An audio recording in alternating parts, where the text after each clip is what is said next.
Au nom d'Allah, le tout miséricordieux, le très miséricordieux. Dis, il m'a été révélé qu'un groupe de djinns prêtèrent l'oreille, puis dirent, nous avons certes entendu une lecture, le Coran, merveilleuse, qui guide vers la droiture. Nous y avons cru, et nous n'associerons jamais personne à notre Seigneur.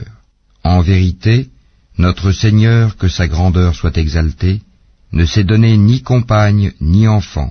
Notre insensé, Iblis, disait des extravagances contre Allah, et nous pensions que ni les humains ni les djinns ne sauraient jamais proférer de mensonges contre Allah.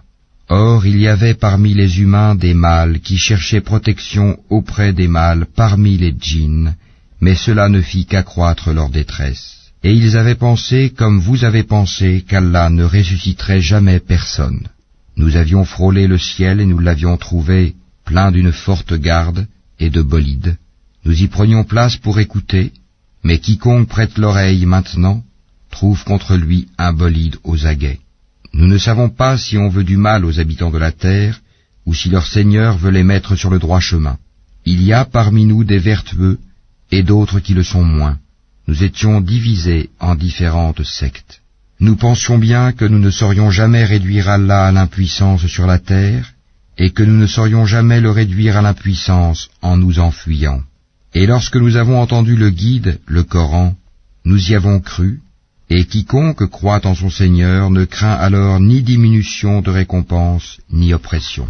Il y a parmi nous les musulmans, et il y en a les injustes qui ont dévié. Et ceux qui se sont convertis à l'islam sont ceux qui ont cherché la droiture. Et quant aux injustes, ils formeront le combustible de l'enfer.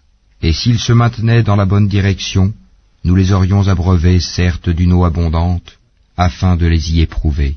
Et quiconque se détourne du rappel de son Seigneur, il l'achemine vers un châtiment sans cesse croissant. Les mosquées sont consacrées à Allah, n'invoquez donc personne avec Allah. Et quand le serviteur d'Allah s'est mis debout pour l'invoquer, ils faillirent se ruer en masse sur lui. Dis, je n'invoque que mon Seigneur et ne lui associe personne.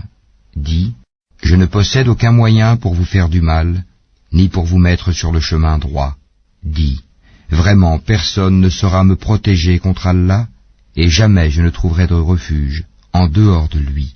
Je ne puis que transmettre une communication et des messages émanant d'Allah, et quiconque désobéit à Allah et à son messager aura le feu de l'enfer pour y demeurer éternellement. Puis quand ils verront ce dont on les menaçait, ils sauront lesquels ont les secours les plus faibles et lesquels sont les moins nombreux. Dis, je ne sais pas si ce dont vous êtes menacés est proche, ou bien si mon Seigneur va lui assigner un délai. C'est lui qui connaît le mystère, il ne dévoile son mystère à personne, sauf à celui qu'il agrée comme messager, et qu'il fait précéder et suivre de gardiens vigilants, afin qu'ils sachent s'ils ont bien transmis les messages de leur Seigneur. Il cerne de son savoir ce qui est avec eux, et dénombre exactement toutes choses.